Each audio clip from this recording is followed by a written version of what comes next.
Na primeira carta a qual escreveu Pedro, capítulo 1, versículo 1 ao 12.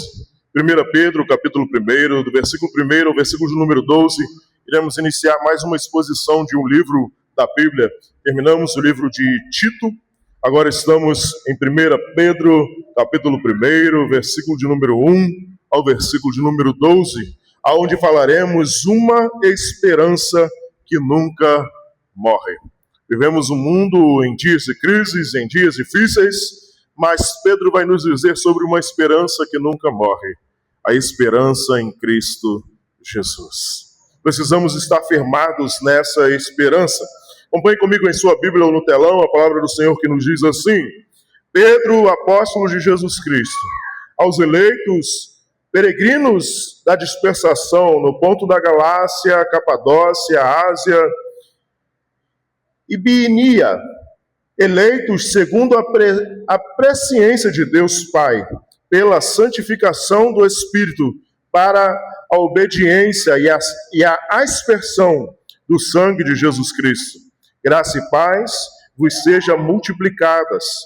Bendito seja o Deus Pai do nosso Senhor Jesus Cristo, que nos regenerou para uma viva esperança, segundo a sua grande misericórdia, pela ressurreição de Jesus Cristo dentre os mortos, para uma herança que não perece, não se contamina, nem se altera, reservada nos céus para vós, que sois protegidos pelo poder de Deus, mediante a fé, para a salvação preparada para se revelar no último tempo. Nisso exultais ainda, que agora sejais necessariamente afligidos por várias provações, por um pouco de tempo, porque a comprovação da vossa fé, mais preciosa do que o ouro que perece, embora provado pelo fogo, redunde em louvor, glória e honra na revelação de Jesus Cristo. Pois sem tê-lo visto, vós o amais, e sem vê-lo, agora crendo, exultais com alegria inexprimível e cheio de glória, alcançando o objetivo da vossa fé, a salvação da vossa alma. Foi essa salvação que os profetas examinaram e dela procuraram saber com cuidado, profetizando sobre a graça destinada a vós, indagando qual o tempo ou ocasião que o Espírito de Cristo, que estava neles, indicava ou predizia os sofrimentos que sobrevieram a Cristo e a glória que viria depois desse sofrimento. E a eles foi revelado que era para vós e não para si mesmo, que eles ministravam essas coisas que agora vos foram anunciadas por aqueles que pelo Espírito Santo, enviado do céu, vos pregaram o Evangelho. Até mesmo os anjos desejam examinar tais coisas. Amém. Poderoso Deus e eterno Pai, aqui estamos, Senhor, diante da Tua presença, diante da Tua poderosa palavra, te pedindo, Senhor, continua, Senhor, a falar aos nossos corações. Continua, Senhor, a fazer o Teu querer e a Tua vontade. Realiza, Senhor, a Tua obra e o Teu querer em nosso meio, assim como o Senhor já falaste, através dos louvores, através da direção da Tua palavra, através da leitura bíblica, através das orações. Nós te rogamos, Senhor, continua, Senhor, a fazer a Tua vontade e o Teu querer em nosso meio. Eu diminua, Senhor, para que Tu cresça, que eu sumo para que Tu apareça. O que nos importa é ter o Teu nome exaltado, proclamado neste lugar. Te pedimos, Senhor, fala, Senhor, aos nossos corações. Realiza e completa a Tua obra em Tua igreja. Que seja o Senhor a falar, que seja o Senhor a pronunciar, que seja o Senhor a fazer o Teu querer e a Tua vontade em nosso meio. Toma, Senhor, a cada vida que aqui se encontra em Tuas mãos. Realiza, Senhor, e completa a Tua obra em nós. É o que te pedimos em nome de Cristo Jesus. Amém. Meus irmãos, estamos diante da primeira carta de Pedro, onde Pedro começa a escrever para as igrejas da Galácia, a igreja da Capadócia, da Ásia, da Bitínia. Pedro começa a escrever e falar sobre Cristo Jesus. Ele começa a falar sobre a esperança em Cristo Jesus. Essa igreja estava passando, esses irmãos estavam passando por uns problemas, estavam passando por dificuldades. Houve um incêndio em Roma e aqueles irmãos estavam sendo acusados, a igreja estava sendo acusada disso. Por isso todos os judeus, os cristãos foram retirados de Roma. E por isso Pedro está escrevendo a esses irmãos que estão peregrinando, indo por lugares que não eram os lugares onde eles nasceram e que eles viviam.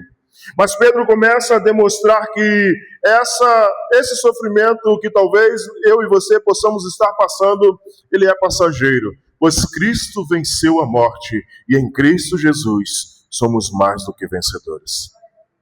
Por isso, a grande ideia desse texto é os cristãos podem permanecer firmes em meio às provações, porque foram regenerados por Deus para uma viva esperança guardada pelo seu poder e participantes de uma salvação gloriosa preparada desde a eternidade. Podemos e devemos estar e permanecer firmes em meio às provações, porque Cristo Jesus venceu a morte. E nós temos uma promessa: Ele voltará para me buscar, para te buscar, para onde Ele estiver, estejamos eu e você também. Vivemos em uma geração que perdeu a esperança. Muitos colocaram a sua confiança em dinheiro, na saúde, na família ou nos seus próprios projetos. Entretanto, basta uma notícia ruim para tudo desmoronar. Vivemos em um tempo onde as pessoas têm colocado a sua esperança em recursos. Vivemos em um tempo onde as pessoas têm colocado a sua esperança na força do seu braço, na força do seu poder. Têm colocado a sua esperança na saúde, em sua família. Mas basta alguém falar algo que irá acontecer e as pessoas começam a desmoronar. Basta alguém falar: olha, a Covid está voltando, olha, isso está acontecendo, olha, aquilo outro vai acontecer este ano. E as pessoas começam a ficar desesperadas. Começam a desmoronar, dizer: e agora? O que vamos fazer? O que vai acontecer? Como vai ser? Estamos ouvindo aí que a previsão é a chuva somente em janeiro. Muitas pessoas já estão preocupadas: como que eu vou fazer com a lavoura? Como é que eu vou fazer com o gado? O que eu vou fazer para produzir e para ter? Mas a esperança está no Senhor. Homens fazem planos, mas a resposta vem do nosso Deus. É o Senhor quem tem a resposta da minha e da sua vida. Por isso Pedro escreve essa carta para os cristãos que estavam sofrendo perseguições, rejeições e dispersação. Eles haviam perdido muita coisa nesta terra, mas Pedro lhe mostra que não havia perdido aquilo que era mais importante, a sua salvação. Será que existe algo mais importante do que a sua salvação? Não. Por isso Paulo vai dizer: nem mesmo o que poderá nos separar do amor de Deus? Será as tribulações? Será os problemas? Será o provir? Será as tribulações? Será anjos? Será? Nada nos separará do amor de Deus. Pedro está escrevendo essa carta dizendo: você pode talvez ter perdas em sua vida, você pode até perder algo nessa terra, mas o que você não pode perder é o contato com o seu Salvador. O que você não pode perder é a presença de Deus. O que você não pode perder é a sua coroa, a coroa da salvação. Por isso Apocalipse vai nos dizer: aquele que for fiel até o fim receberá a coroa da justiça. A primeira verdade que Pedro apresenta é que o crente pode perder bens, posições sociais, saúde ou até mesmo a própria vida, mas jamais perderá a sua esperança em Cristo Jesus. Pedro escreve essa carta dizendo: você pode perder tudo, até a própria vida, mas não perca a esperança, porque Cristo vivo está para a glória de Deus e voltará para me buscar e para te buscar. Por isso a pergunta é: em quem você tem colocado a sua esperança? Em quem ou em que você tem colocado a sua esperança? Será nas circunstâncias ou será na promessa ou no ato consumado na cruz do Calvário de Cristo Jesus? Em quem você tem colocado a sua esperança? nas consequências, nas coisas, nas circunstâncias adversas? Ou a sua esperança está: Cristo Jesus venceu a morte, e em Cristo Jesus eu sou mais do que vencedor? Precisamos colocar a nossa esperança em Cristo Jesus. A nossa esperança precisa estar naquele que nos chamou. A nossa esperança precisa estar naquele que nos comprou com preço de sangue para nos salvar, para nos remir e para nos fazer morar com Ele eternamente. Do versículo 1 ao versículo de número 2, nós veremos: você não é um acidente, você foi escolhido por Deus. Você não é um acidente, você foi escolhido por Deus. Talvez você se encontre aqui nesta noite, ou estará nos vendo pela internet, e sua mãe diga para você: olha, eu não queria engravidar, mas eu tive você por um acidente. Mas em Cristo Jesus, você não é um acidente. Em Cristo Jesus, Ele te escolheu, Ele te amou primeiro, Ele te remiu e derramou a sua graça sobre a sua vida. Acompanhe comigo o versículo 1 ao versículo de número 2. Pedro, apóstolo de Jesus Cristo. Pedro começa dizendo quem é que escreve essa carta.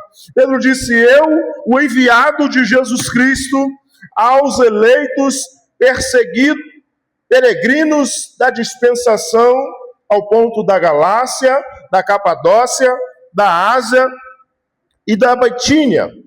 Pedro está dizendo: eu, o enviado de Deus, eu, o mensageiro de Deus, é isso que significa o apóstolo. Eu, o pregador, o enviado de Deus, de Jesus Cristo, estou escrevendo aos eleitos peregrinos da dispersação no ponto da Galácia, Capadócia, Ásia e Bitínia. Pedro está escrevendo àqueles que estão sendo perseguidos, aqueles que estão peregrinos em terras estranhas, aqueles que estão na dispersação, foram dispersados, foram perseguidos e dispersados em regiões que não eram a sua. Pedro está escrevendo para aqueles que estão passando por momentos difíceis em sua vida, aqueles que tiveram perdas da sua casa, perdas da sua terra, perdas de bens, perdas de materiais, perdas de recurso. Pedro está escrevendo àqueles irmãos que, por causa do Evangelho de Cristo Jesus, estão padecendo a perseguição. Pedro está escrevendo a esses irmãos e dizendo a eles: eleitos segundo a presciência de Deus. Deus é soberano em todas as coisas. Ele nos chamou, Ele nos acolheu pela santificação do Espírito para a obediência e a aspersão do sangue de Cristo Jesus. Ele nos chamou para a santificação do Espírito Santo de Deus. Ele nos chamou para receber o Espírito Santo de Deus, para sermos santificados por Ele, para sermos obedientes e para recebermos o sangue de Cristo Jesus. Graça e paz vos seja multiplicadas. Pedro está dizendo: a graça e a paz de Deus seja multiplicada em sua vida. Precisamos ter a graça de Deus. Precisamos viver em obediência. Precisamos viver Cristo Jesus. Pedro identifica os cristãos como eleitos e forasteiros.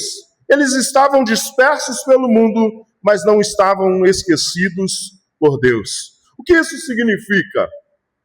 Foram escolhidos pelo Pai, santificados pelo Espírito, salvos pela obediência e pelo sangue de Cristo Jesus. Nossa salvação é obra de Deus. Você não está esquecido por Deus. Deus não te esqueceu. Deus colhe as suas lágrimas. Deus conhece as suas dificuldades. Deus sabe o que você tem passado, o que você tem vivido. Deus não te esqueceu. Ele te escolheu, Ele te salvou, Ele derramou a sua graça sobre a minha e a sua vida. Muitas pessoas vivem procurando sua identidade no trabalho, no casamento, na aprovação das pessoas. Pedro nos ensina que nossa identidade está em Deus. Muitas pessoas vivem por aí procurando a sua identidade no trabalho, no casamento, em relacionamentos, em família. Muitos têm procurado a sua identidade em algo.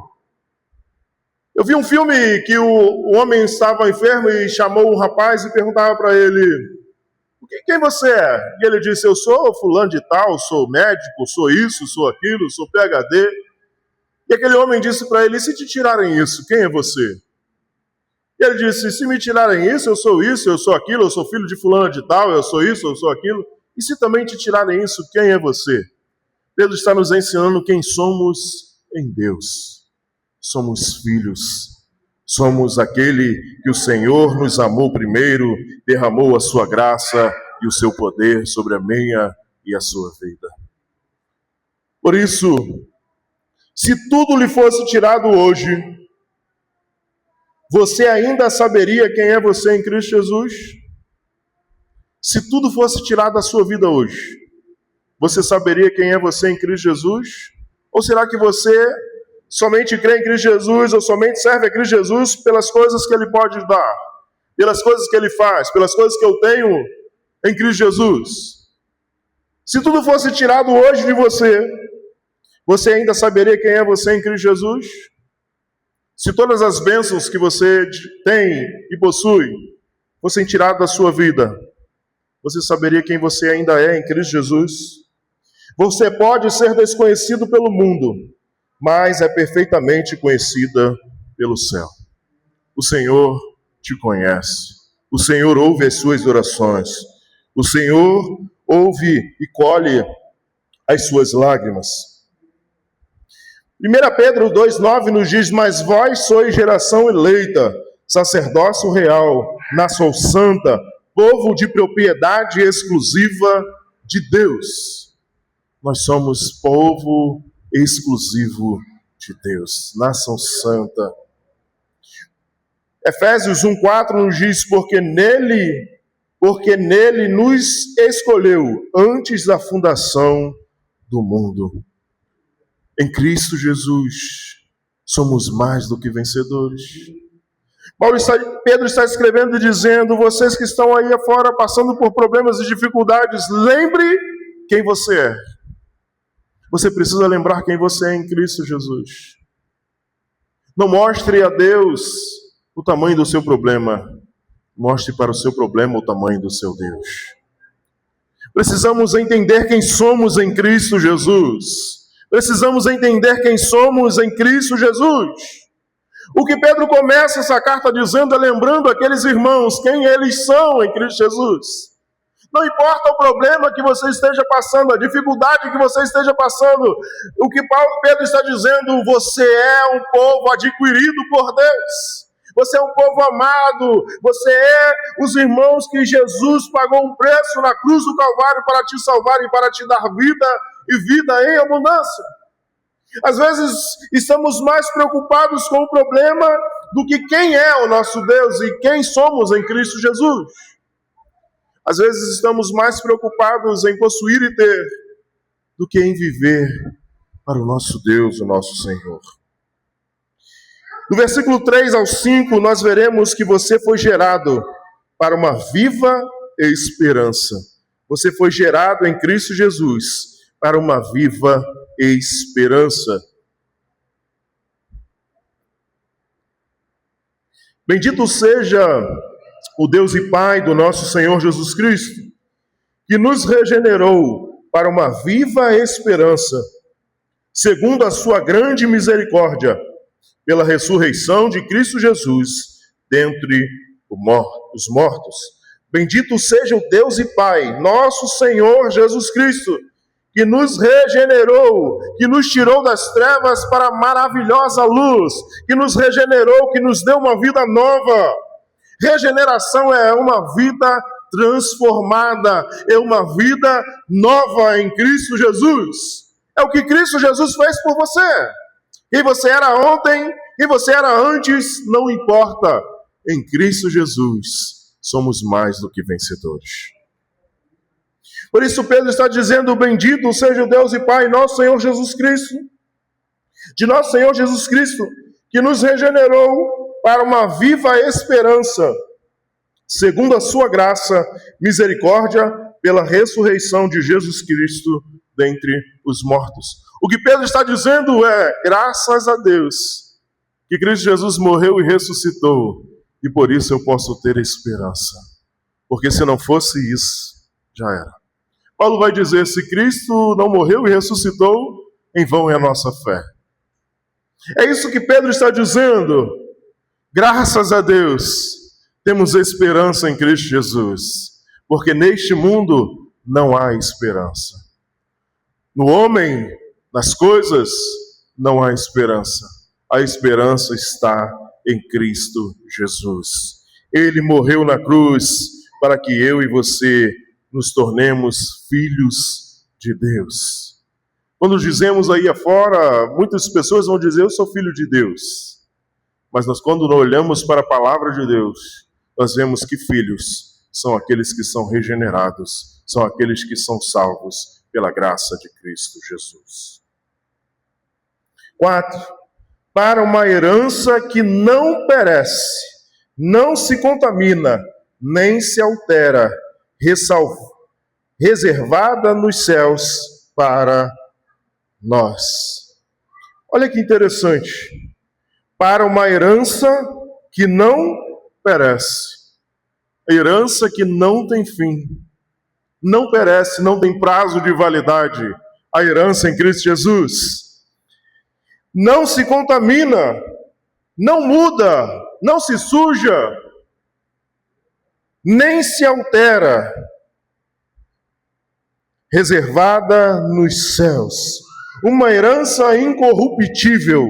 Nossa herança é incorruptível, não pode estragar.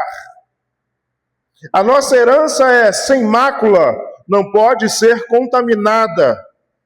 É imerecível, nunca perde o seu... É imarcessível, não perde o seu brilho, que está reservada nos céus, que é preparada, reservada nos céus para vós. É essa a esperança que temos. É a herança em Cristo Jesus. Ela não é alterada, ela não é mudada, ela não perde o seu brilho, ela não é contaminada pelas coisas deste mundo, ela permanece de pé. A promessa do Senhor. Tudo neste mundo envelhece, mas a herança de Deus não. Tudo neste mundo perece, mas a esperança de Deus não. Mas a herança de Deus não. Tudo neste mundo terá um fim, mas a herança de Deus permanece para sempre. É essa a herança que o Senhor nos prometeu. É essa herança que Cristo Jesus nos prometeu. Ele voltará para me buscar e te buscar. Ele voltará para que aonde eu e você, aonde Ele estiver, esteja eu e você juntamente com Ele. 5. Que sois protegido pelo poder de Deus, mediante a fé, para a salvação preparada para se revelar no último tempo. Que sois protegidos pelo poder de Deus. Nós somos protegidos por Deus. Ele nos salvou e é Ele quem nos protege. É Ele quem nos livra. É Ele quem nos guarda. É Ele que nos protege mediante a fé. Mediante a confiança. A fé é o quê? É a certeza das coisas que não se vê, mas que se esperam. Isso é a fé.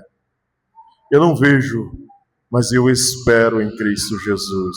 Eu não contemplo com os meus olhos, mas eu creio que o Senhor cumpriu e realizará a sua obra na minha vida.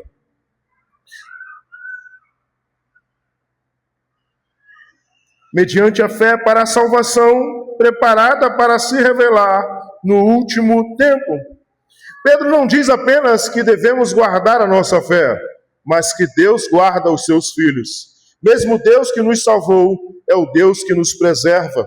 Você tem vivido com alguém que está indo para o céu, como alguém que está indo para o céu, ou como alguém que está tentando construir o céu aqui na terra? Como você tem vivido? Como alguém que está indo em direção ao céu, ou como alguém que está tentando construir um céu para você aqui na terra? Como você tem vivido a sua vida? Os seus olhos estão fitados no céu, em Cristo Jesus, naquele que pode te dar o socorro? Ou seus olhos estão fitados em realizar, em fazer, em cumprir algo aqui na terra para que você viva o melhor, viva o céu, viva a paz? O que você tem feito em sua vida? João 10, 28 nos diz: eu lhes dou a vida eterna, jamais perecerão, e ninguém os arrebatará da minha mão. Ninguém pode te tirar da mão do Senhor. Dou-lhes a vida eterna e jamais perecerão, e ninguém os arrancará da minha mão. Se você está na mão do Senhor, ninguém pode te arrancar da mão dele. O Senhor está no controle de todas as coisas. Romanos 8, 18 nos diz: porque para mim tenho por certo que os sofrimentos do tempo presente não podem se comparar com a glória a ser revelada em nós. Paulo está dizendo: nada que eu venha passar nesse corpo, nada que eu venha passar nesse presente século pode se comparar do que andar nas ruas de ouro, do que ver Cristo Jesus face a face, do que cantar no coral celestial de Cristo Jesus. Nada pode se comparar com a glória que há de vir, que há de ser revelada em nós. Nada pode se comparar do que viver para a honra, para a glória eternamente de Deus. Do versículo 6 ao 9, nós veremos: as provações não são o fim da nossa história. As provações não são o fim da minha e da sua vida. Acompanhe comigo. Nisso exultais, ainda que agora sejais necessariamente afligidos por várias provações, por um pouco de tempo. Ele está dizendo: mas exultai. Clamem ao Senhor, exultem ao nome dele. Ainda que agora sejam necessariamente afligidos por várias provações, por um pouco de tempo. Ele está dizendo: o sofrimento desse presente século é passageiro, vai ter um fim, mas a glória será eterna. O sofrimento que você possa passar, seja ele qual for, ele tem um prazo de validade, mas a glória será eterna com Cristo Jesus. 7. Para que a comprovação da vossa fé, comprovação da vossa fé, mais preciosa do que o ouro que perece, embora provado pelo fogo, redunde em louvor, glória e honra na revelação de Jesus Cristo. Pedro está dizendo que Apocalipse nos diz: aquele que for fiel até o fim receberá a coroa da justiça. Ele está dizendo que isso tudo que você está passando é para a comprovação da sua fé. Tudo isso que você está passando é para que você comprove: eu creio em Cristo Jesus. Eu vou passando pela prova, dando glória a Deus. É isso que Pedro está dizendo. Tudo o que nós temos passado e temos vivido era para comprovação da minha e da sua fé. As provações são temporárias, elas possuem propósito, são permitidas por Deus, mas produzem maturidade espiritual na minha e na sua vida. As provações, elas querem nos fazer crescer. Precisamos avançar.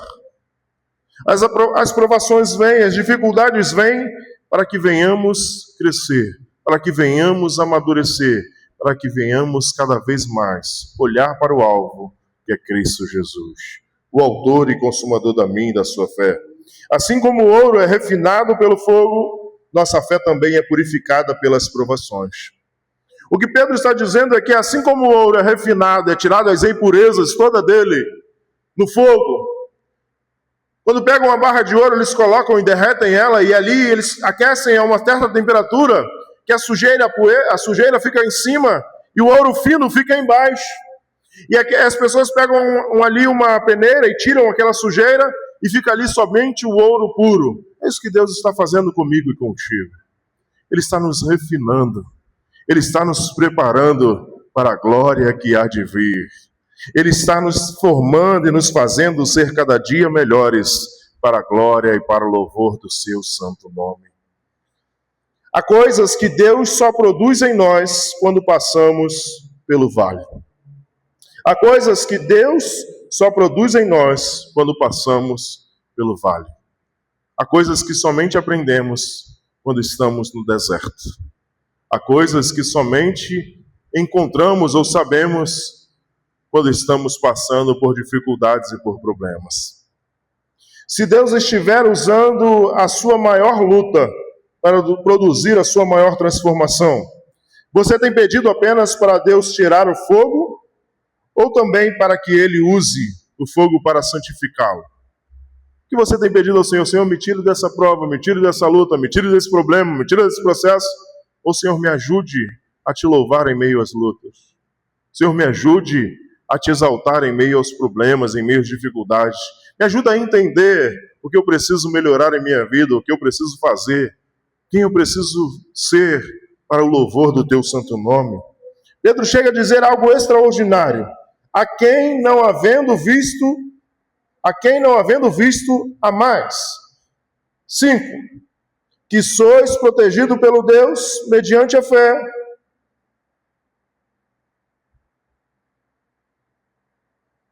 Bem? Mediante a fé, para a salvação preparada para se revelar no último tempo, nos últimos dias.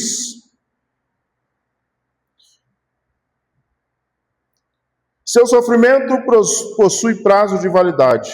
Sua alegria em Cristo é eterna. Bote isso na sua mente. As provas deste mundo passarão, mas viver para Cristo Jesus não tem preço. Nada pode me separar do amor de Deus. Nada pode te separar do amor de Deus. Nenhum sofrimento desta terra será eterno. Tudo terá um fim. Será passageiro.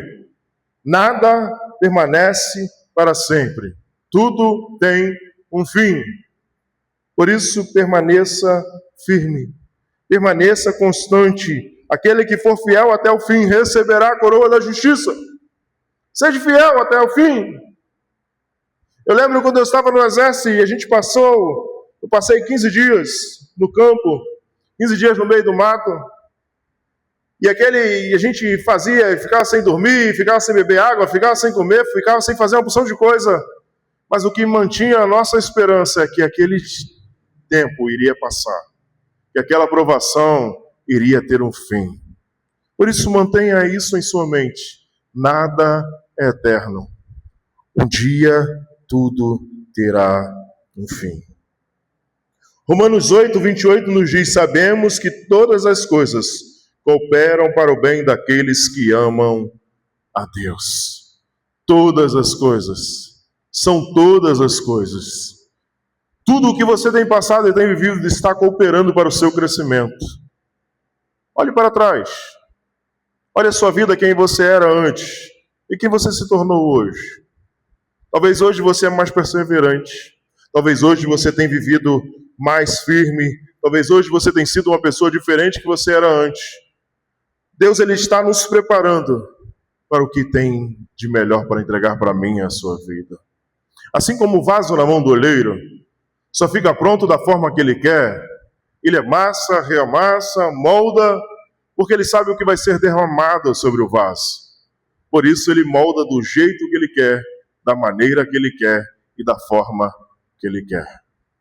Por isso permaneça firme. Eu lembro que por muitas coisas que eu passei em minha vida, minha sogra sempre me dizia: meu filho, isso tudo é testemunho para você contar. E eu brincava com ela e dizia: mãe, eu não quero um testemunho de uma semana, eu quero de 5 minutinhos, estava bom demais. Porque às vezes nós não queremos, passar pelo vale, mas às vezes é necessário passar por coisas para que possamos nos fortalecer no Senhor, para que possamos estar firmes em Cristo Jesus. 2 Coríntios 4:17 nos diz: porque a nossa leve e momentânea tribulação produz para nós eterno peso de glória. A nossa leve e momentânea tribulação. Talvez você esteja aí dizendo, é leve porque não é o Senhor que está passando. Mas Paulo está dizendo, porque a nossa leve. Se Paulo, que passou o que passou, está dizendo, é leve. Paulo foi preso. Paulo passou por maus bocados, passou por naufrágio, foi mordido pela cobra. Aconteceu tantas coisas com Paulo. Paulo está dizendo, a nossa leve e momentânea tribulação produz para nós eterno peso de glória. Vai passar. Vai passar. Nosso Deus é o Deus de resposta. Nosso Deus é o Deus que cuida. Eu não estou te dizendo, e Pedro também não está dizendo, que vai ser só lá no céu. Mas o Senhor tem algo maior preparado para o que além daquilo que pedimos ou pensamos. Ele tem algo maior para mim e a sua vida. Ele quer viver e morar comigo e contigo eternamente. O versículo 10 ao 12 nos diz, a nossa salvação é mais gloriosa do que imaginamos. Acompanhe comigo. Foi essa salvação que os profetas examinaram e dela procuraram saber com cuidado, profetizando sobre a graça destinada a vós. Pedro está dizendo, é sobre essa graça, sobre essa salvação, que os profetas analisaram, procuraram saber, examinaram, saber cuidadosamente, e profetizaram sobre a graça destinada a mim e a você. É essa graça que nos alcançou, que os antigos sonhavam. É essa graça que nos alcançou, que os antigos analisavam, realizavam cuidadosamente, que me alcançou, te alcançou. Indagando qual o tempo ou ocasião que o Espírito de Cristo, que estava neles, indicava ou predizia os sofrimentos que sobrevieram sobre Cristo e a glória que viria depois desses sofrimentos. Eles cogitavam e diziam, qual o tempo, quando vai acontecer, quando vai realizar isso, quando isso vai tudo se cumprir. E hoje nós vemos o cumprimento da graça, nós vemos o cumprimento em Cristo Jesus da salvação, nós vemos o cumprimento em Cristo Jesus da graça transformadora da minha e da sua vida. Aquilo que muitos sonhavam, aquilo que foi profetizado no Éden, sobre Adão e Eva, e da semente da mulher nasceria um. Por isso que Eva, quando dá a luz a Caim, ela disse, é esse, o que o Senhor prometeu, e não era. Hoje nós podemos ver o descortinar, a revelação da palavra de Deus em Cristo Jesus. Hoje nós podemos olhar para toda a Escritura, podemos olhar para o começo, para a Gênesis e ver Cristo Jesus. Quando vemos a promessa, nós sabemos, é Cristo.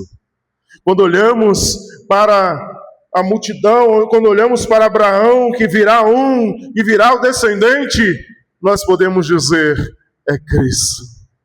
Quando olhamos para toda a palavra, nós podemos hoje ver, é Cristo Jesus.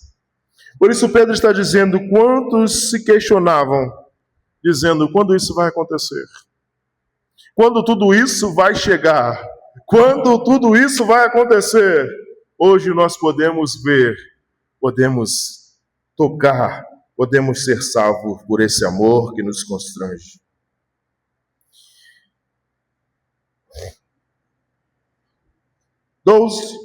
E ele foi revelada que era para vós, e não para si mesmo, que eles ministravam essas coisas, que agora vos foram anunciadas por aqueles que pelo Espírito Santo, enviados do céu, vos pregaram o Evangelho.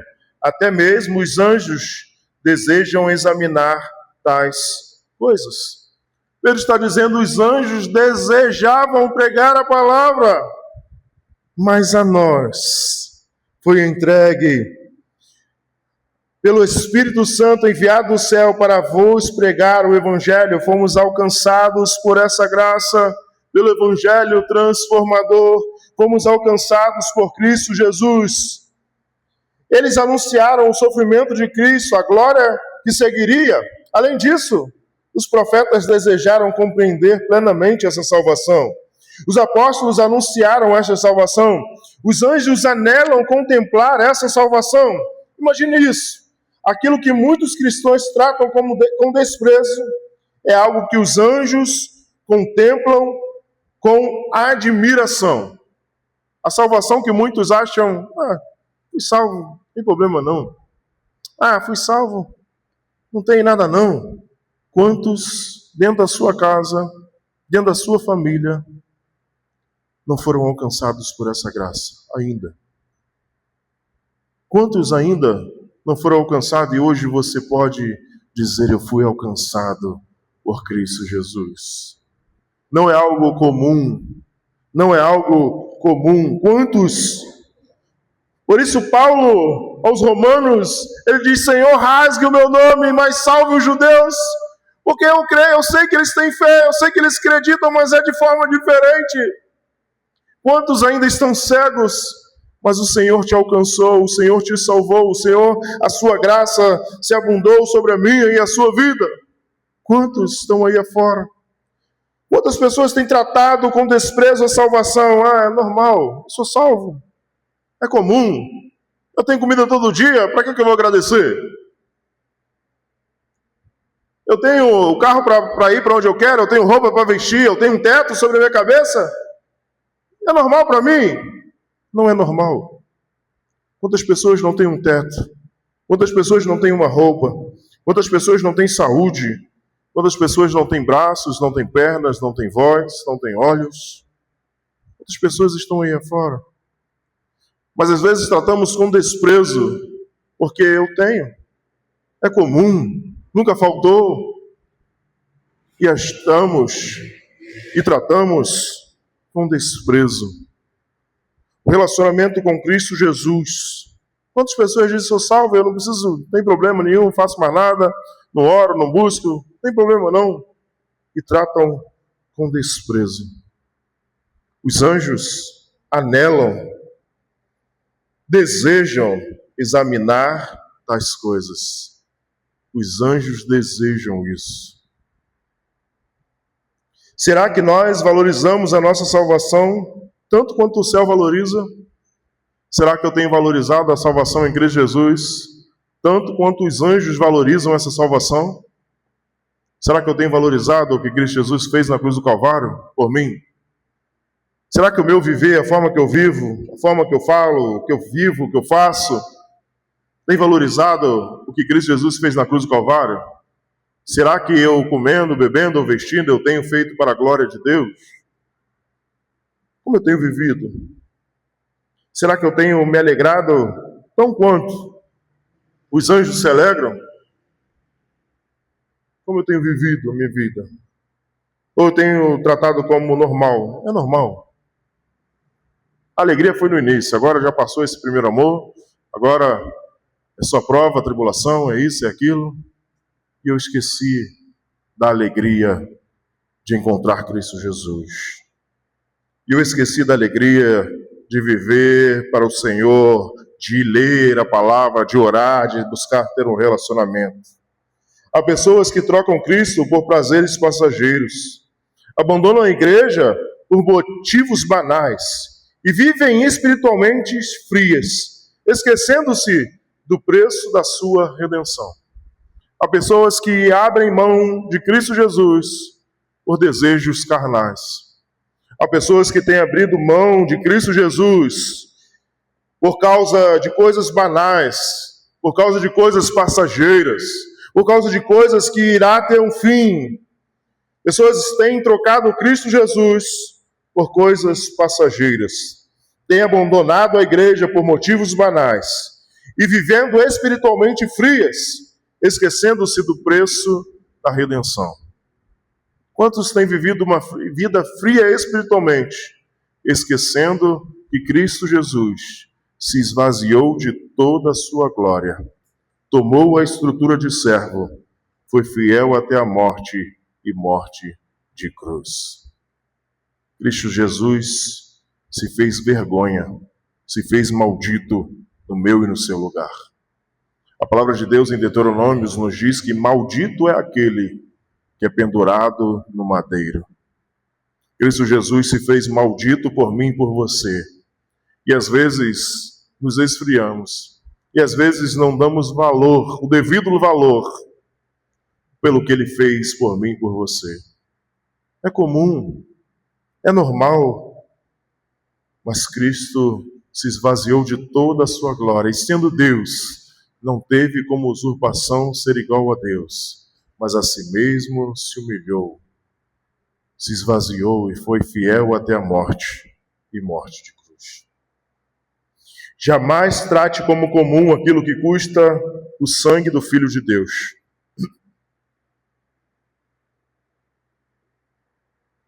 Jamais trate comum aquilo que custou o sangue do Filho de Deus, do próprio Deus.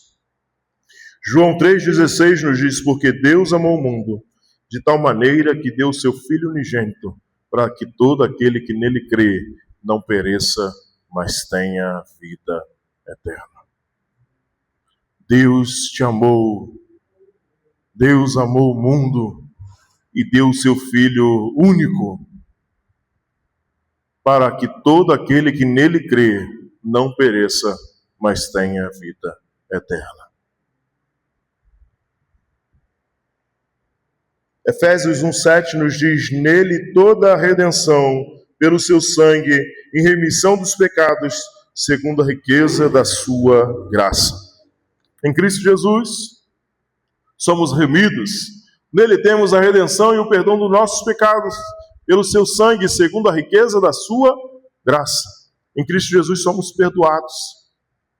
Em Cristo Jesus somos perdoados dos nossos pecados, dos nossos erros, das nossas falhas, das nossas transgressões.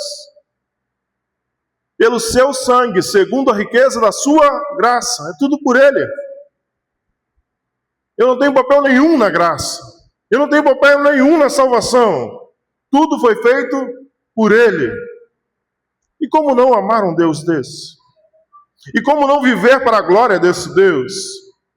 E como não olhar em direção a um Deus que nos amou, entregando o seu único Filho para morrer no meu e no seu lugar, pagando o meu pecado e o seu pecado, apagando o meu e o seu pecado? Como não viver todos os dias, acordar e exaltar a esse Deus? Porque ainda reclamamos, porque ainda murmuramos. Às vezes ficamos doentes para irmos em hospitais, em alguns lugares, para vermos pessoas talvez piores do que nós. Porque quando às vezes temos uma gripe, temos algo, ou algo bate em nossa porta, nós murmuramos e dizemos: por que isso acontece comigo? É sempre comigo? É isso ou aquilo? Por que não viver exaltando a esse Deus que nos salvou, que nos amou? O que Pedro está dizendo: as provas virão, as dificuldades terão, problemas vai ter, mas a nossa esperança precisa estar naquele que nos salvou. A nossa esperança precisa estar naquele que nos remiu pelo seu sangue. Será que você sofreu ou tem sofrido mais do que Cristo Jesus sofreu na cruz do Calvário por mim e por você? Você já pesquisou como é que é a morte de cruz? Uma morte asfixiante, uma morte que tira o seu ar, que é feita para o sofrimento, para a tortura.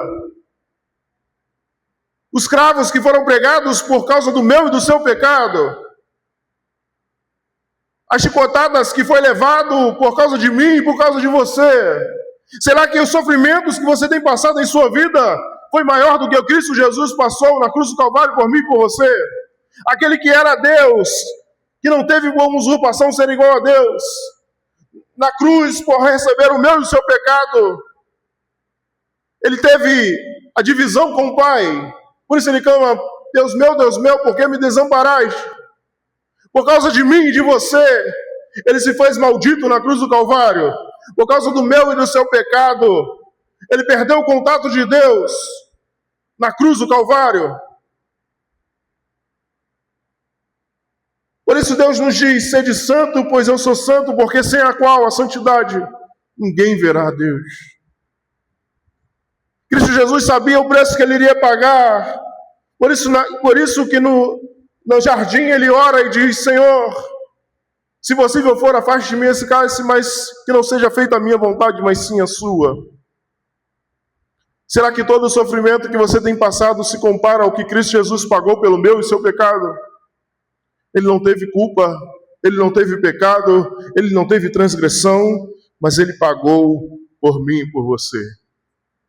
Mas às vezes tratamos com desdenho, às vezes tratamos como igualdade, é normal. Eu sou salvo, não tem problema nenhum. Isso não é normal. Os anjos examinam, desejam a glória de Deus. Pedro nos ensina 4 verdades fundamentais. Você foi escolhido por Deus. Você nasceu para uma vida de esperança. Você não nasceu para perder a sua vida, para ir para o inferno. Você nasceu para uma vida de esperança. O inferno não é para mim, não é para você. O inferno é para o diabo e seus anjos, seus demônios. Você nasceu para uma vida de esperança em Cristo Jesus. Suas provações possuem propósito. Coloque isso na sua cabeça. Tudo que você está passando tem um propósito. Tudo que você tem vivido tem um propósito. A prova é para quê? Na escola. Qual é o propósito da prova? De a professora aplicar a prova para os alunos? Para saber se a matéria foi aprendida. Para saber se eles aprenderam aquela matéria. A aprovação na minha e na sua vida é para ver se você está vivendo em conformidade com a palavra de Deus. A sua salvação possui um valor eterno incomparável. A sua salvação possui um valor eterno incomparável. Nada pode pagar o que Cristo Jesus fez na cruz do Calvário por mim e por você. Você pode perder muitas coisas nessa vida, mas se possui Cristo, possui aquilo que jamais poderá ser tirado. Você pode perder diversas coisas na sua vida, mas se você possui Cristo Jesus, isso nada poderá lhe afastar do amor de Deus. Não coloque a sua esperança no que é passageiro. Sua cidadania está nos céus, sua herança está guardada e a sua vida está escondida em Cristo Jesus. Não coloquem sua esperança em coisas que irão perecer, onde a traça e a ferrugem corrói. Precisamos colocar a nossa esperança, o nosso coração em Cristo Jesus. Porque já diz a palavra em Mateus: aonde está o teu tesouro, ali estará o seu coração. Talvez você esteja cansado, ferido ou desanimado. Pedro escreve justamente para pessoas assim. O Espírito Santo nos lembra hoje que o sofrimento não tem a palavra final. A cruz não foi o fim da história de Jesus. Talvez não será o fim da sua. Olhe para a ressurreição de Cristo Jesus. Talvez as pessoas que ali estavam olharam e falaram: acabou, não tem mais jeito. Mas ao terceiro dia, ele ressuscitou. A morte não pôde vencer Cristo Jesus. Nada poderá vencer, nada poderá nos parar. Vivamos para a glória de Deus. Por isso, eu encerro com 1 Pedro 1,3.